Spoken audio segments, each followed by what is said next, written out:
On this episode of the Budget F150 project, we're going to throw a mountain of parts at the engine to get it ready to be dropped back in the truck. Got the crank sensor. This is the Denso OE one. We'll put a little bit of silicone spray here on the O-ring so it doesn't go in dry.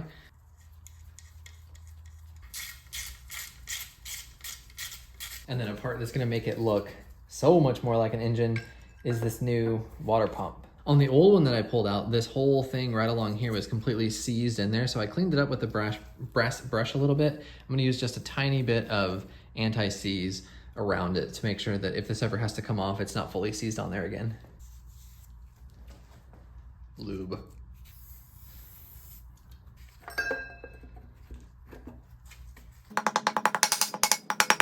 Just needed a little bit of persuasion.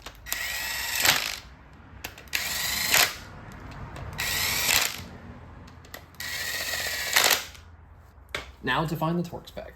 Just 18 foot-pounds, easy peasy. And then the pulley, but you know what this thing needs. It's not as good as I hoped, but it's at least cleaner. And we're not really gonna be able to easily torque this thing, so I'm just gonna give it some light ugga-duggas, good old Guten tight.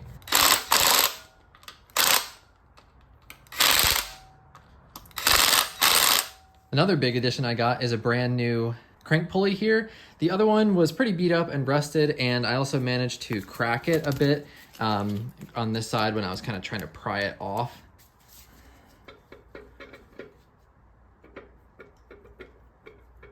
And get the crank bolt. I wish it wasn't yellow, but whatever. And it won't reach in there. Here is a homemade crank putter-oner. That's the TM name. And so I just went and bought a longer bolt, bunch of washers using the factory washer, and then a couple more thick boy washers here. So should just be able to tighten this down. It'll pull itself right on. I can take this bolt back off, and then I can put the actual factory one back in. Let's see if my invention works. Oh yeah, beautifully. I can already tell. Yeah. There's so much weight and momentum on this engine stand. This thing just like rocks back and forth. It's so crazy. Like once it starts rocking, it basically doesn't stop. Had to spend like $9 at Ace Hardware to make this happen. $5 bolt and like 30 cents in washers for all these, but it worked, so I'm happy. Now we'll just go ahead and put our crank bolt in its home, and then not gonna be able to torque this down because I don't have a crank locking tool. So we're gonna do the German torque spec. Guten tight. Scientific. A whole slew of new parts have arrived, including brand new exhaust studs. Put this in, and then they got a nice little socket head on the end. So I can just use a 6mm socket here and just run them all the way down. So the only thing left in terms of show-stopping things to get this engine back together and back in the truck is this exhaust situation. And I've explained to you guys kind of how I was agonizing over the fact that the exhaust ports on the old manifolds are ovals, and the long tubes that you saw have the circle ports. So I posted on the Ford 2-valve, 4-valve modular engine building, so that kind of platform or whatever. And one of the guys pointed out, who is a performance cam builder, so I trust his word.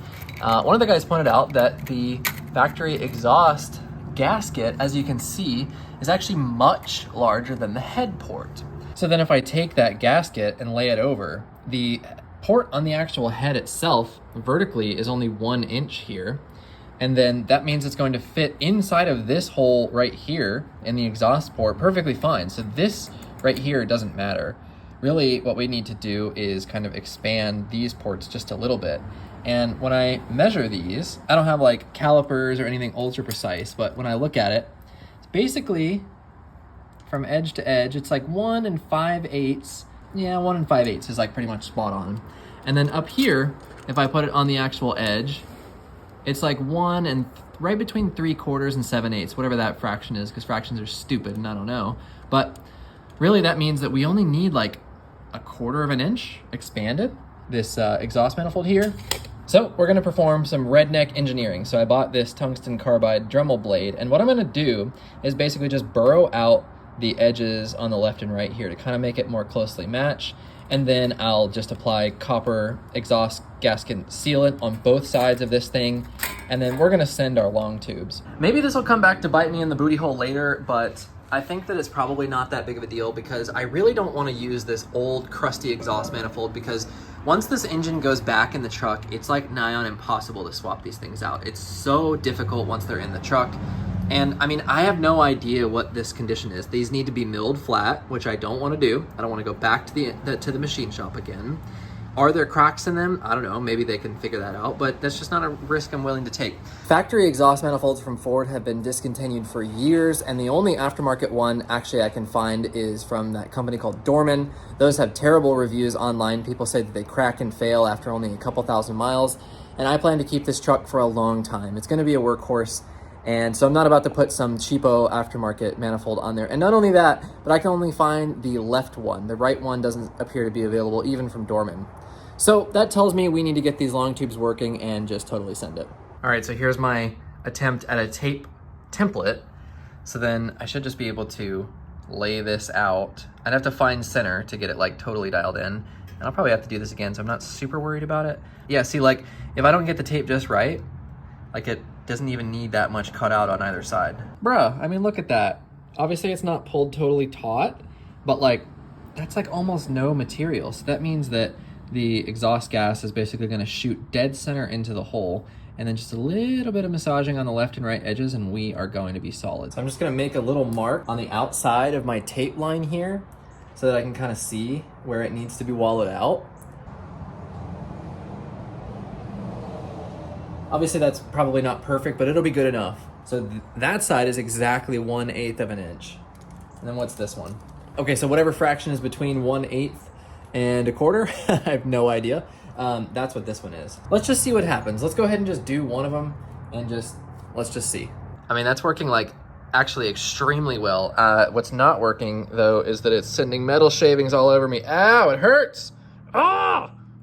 Okie dokie, so that's working extremely well. So I'm gonna keep going, but I gotta find some other situation. It's like in my, it's like in my pants and my skin. I'm not even joking, like that is so insanely unpleasant. So I gotta get like, maybe like my little welding like suit on or something. Oh, like in my shirt, this is terrible. That was so little and I have so much more to go. Gotta find some other solution for that.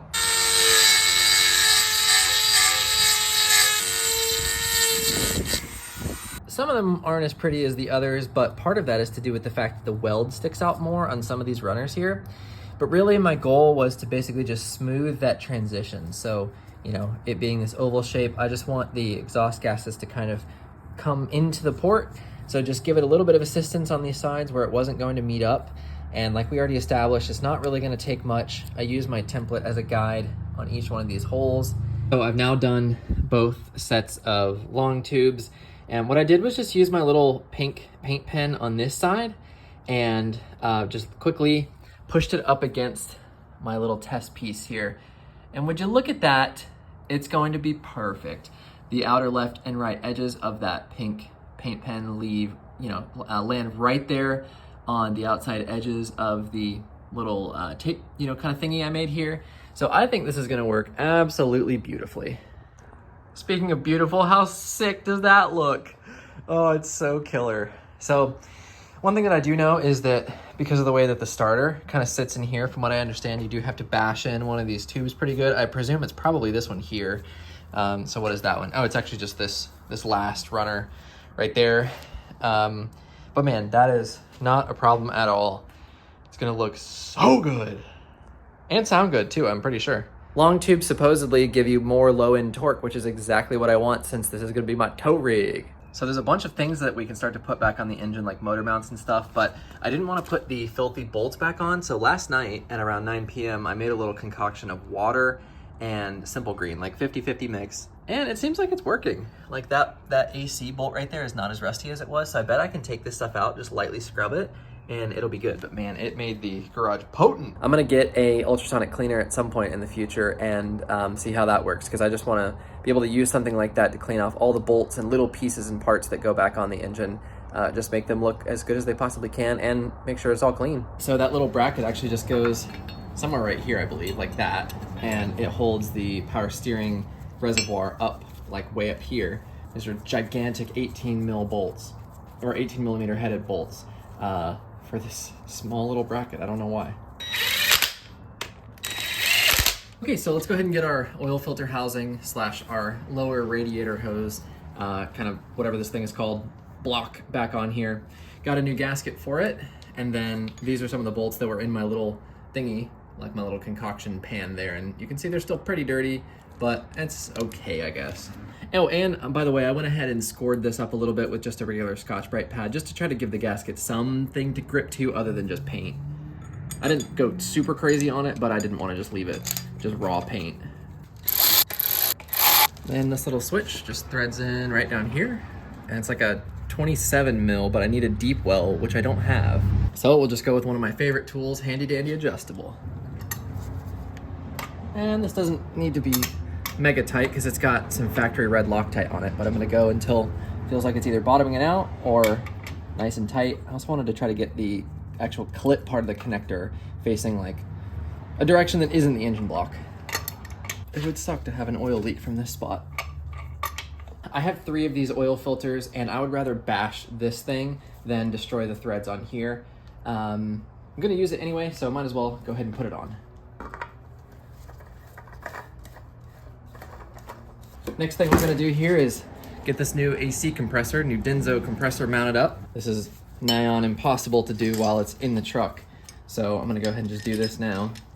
Looks like this one just goes right here. And then one more in the back. Just like that, she's on. Since these are just 10 mils, I'm gonna just torque these to basically 18 foot-pounds just to double check. Make sure everything's good here.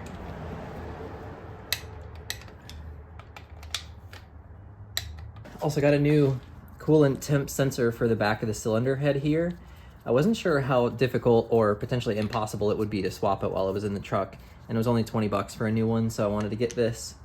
Go ahead and install that while we have such easy access to this back here. And then on this ridiculously complicated intake manifold, there's this coolant sensor here, so we're gonna trash this because that's total junk. And of course, I got a brand new one. So the next thing that we can do, which I'm actually kind of conflicted on, but we're gonna proceed with anyway, is getting the brand new spark plugs installed and then these new coil packs. Now these are Denso, these are the OE, which is awesome. They were kind of expensive, but I wanted all brand new ones, and I could have saved maybe like 90 bucks if I went Bosch, but with Denso being OE, I thought, you know what? That's what we'll rock. So the reason I'm conflicted is that when we go to prime the oil pump on this engine, when we put it in the truck, if we have the spark plugs out, then the starter will go and spin the engine over so much easier. I won't have to fight the compression of the engine. And I did that on the BMW. I actually pulled the spark plugs out, but they're all so accessible. It was really easy. And I have a feeling these are gonna be a bit of a pain when it's in the truck. So while I have it here and I have the ultimate convenience, I think I'm just going to go ahead and put them in. Okay, so we'll just kind of start from the front here. Just gonna take the spark plug in my little spark plug socket, get it down in there, thread it in by hand. So the torque spec on these is technically like 12 foot-pounds or something, but because of the, like I said, these heads on this whole Ford modular platform have an issue where they can basically back out because they're not tight enough. So the kind of go-to Ford tech says that you should do these to 22 foot-pounds. So that's what we're gonna do, which is still not that much. Then we can just go ahead and slot in our coil packs here. So we push that down and then it actually gets seated by the cover that goes over this. So it's a little bit loose right now, but that's totally fine. It's kind of how it's supposed to be, which is weird, but that's just how it is. So then, like I mentioned, this little cover is gonna go over the top just like that. And once it's bolted down, that actually holds those coil packs in place. There is a gasket in here that I did manage to find from Ford, which was extremely difficult to find. The one for the Navigator is supposedly discontinued, but there is a part number for it. Let me show you. So the old gasket that came off has a part number embedded in it, which is like F7LE, like you can see right there, that's 6PO69. And when I called the Ford dealer, they were like, that's not a part number. But turns out one helpful guy there was able to track it down. This one is very similar. And I think this actually works for like Mustangs or something. There's like a Mustang that has this, which is why these are available. But you can see that they are basically identical, these old ones and these new ones. So that's gonna be good. And then that just kind of helps seal the whole spark plug tube area right here. Then we got our new Bosch knock sensor. That just goes down here and it will just kind of live there for a little while until we get the wiring harness all connected back up. So we'll go ahead and get our new motor mounts installed. The Ford OEM ones, which I wanted, were not available, but I asked in a 10th generation F-150 Facebook group about who the OE was, and a guy who worked at the Ford parts department at that time said that they wrote down Anchor. And that doesn't mean that these are the same quality as the OEM ones were for sure at that time, but the good news is that these were really affordable and available, so I'm just happy to have new motor mounts because the old ones were absolutely thrashed. Torque spec on these is 45 foot-pounds. So incredibly annoyingly, I went to install this other motor mount that I have, and I couldn't figure out why it didn't fit. It had this little kick out here, and I was like, maybe this needs some other kind of bracket behind it. And then I was like, well, no, I mean, this just doesn't fit. Like, there's nothing else that belongs there. So I had to go to Advanced Auto Parts, about 25 minutes away each direction, and get this one. So you can see this side has no little kick out on the bracket, and evidently there's like a version 1 and a version 2 of this, which I didn't realize. Of course, I bought this from Rock Auto, so it's a giant pain in the booty to return. It's not even worth that much, so I'll end up like not even really getting more than just a couple of dollars back, if anything. It's essentially scrap to me, which is annoying, but I have this one. The only thing I'm disappointed about is this one had a tag on it that said made in China. These said made in Korea. I'm not sure if that's any better, but I would have liked to have matching ones. That rubber on the Korea one feels a little bit softer than this. They're kind of comparable, actually. Maybe it won't be that bad. Whatever, we have to put this on, so let's send it. So next up we have a brand new tensioner pulley that's gonna go right here. And then I also have a Gates serpentine belt tensioner that's gonna go on those three right there. That's one big idler pulley. Then our tensioner. All right, and then all of those are torqued to 19 foot-pounds. This thing looks like a daggum engine to me. See, the only accessory that's missing now is the power steering pump, so that needs to go right in here. I want to give it a good cleaning though, because it's totally filthy, and I've left that old pipe on there that I cut when I pulled it out. I have a new one of these because that was only about $10, which is great. But I want to go ahead and clean it all up and make sure that it's ready to be put on and doesn't look absolutely horrendous and grody. So I'm gonna work on that.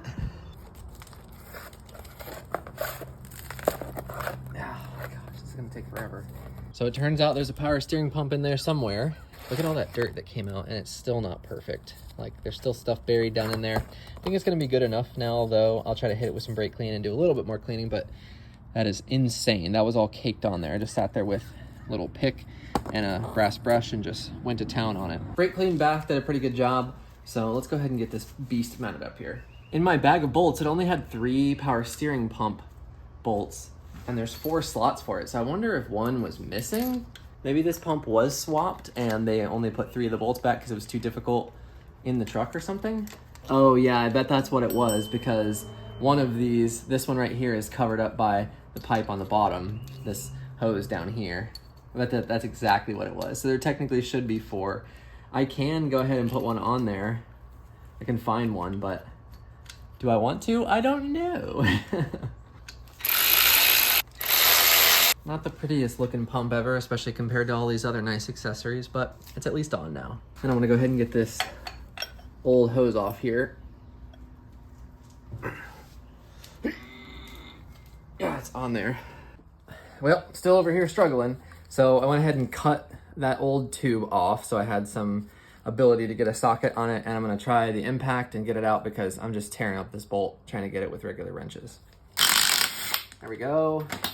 So with the power steering pump now properly in its home, the only accessory missing from up top here is the alternator, which I do have right here. And the reason why I can't put that on yet is when I go to lift the engine back into the truck, as you know, the mounting points are right here and back there, and the alternator bolts in right here. So if that's up here in the way, then that's not gonna work. I also can't put on the intake manifold yet for the same reason, because it's gonna sit like way up here and it will block the engine crane's arm from being able to access down in the bottom there. So what are we missing to put this beast back in the truck? Let's see. Well, I got the starter, but can't put that back in yet because that goes through the bell housing. There's a bunch of other things here that I can't put on yet. Thermostat gasket, PCV hose, EGR block off plate. I might put this power steering line, the one that I just cut off, I might put that on because I don't know how difficult it is going to be to get that into the pump when it's in the truck. Probably very difficult. Then I have a bunch of other goodies over here. This is remanufactured injectors for this Lincoln Navigator engine. They are like a more powerful injector than the F150, so I can't use the old ones. Plus I want basically new ones. The new ones are extremely expensive though. They're like $60 per unit, and I was able to find these with really good reviews, so we're gonna rock those. So there's our fuel rail, we're gonna reuse that. I have right under here, I have a new PCV hose, all new intake manifold gaskets, which is like a 1, 2, 3, 4 piece gasket. It's kind of crazy. And then throttle body, so we got that. Then idle air control valve. I actually don't know if I have the IACV gasket. Gonna have to look for that. Gonna just try to reuse the old one and see, hopefully it works. Then I'm gonna try to reuse the old lower radiator hose for now until I can get the system all clean. Then I'll go ahead and replace that and the upper one. I think about the only thing that's missing is a new radiator, and I'm gonna just reuse this old one that came with the truck for now, because the interior of the cooling passages, as you saw, are kind of rusty and crusty, and I want to get those cleaned out. I don't want all that crap going through a new radiator, so I'm going to just try to reuse this one for now. In the next episode, we're going to button up some final things to prepare the engine for dropping into the truck, and we're going to fully refresh the entire front suspension, which I'm super excited about. Thanks for watching, and I'll see you in the next one.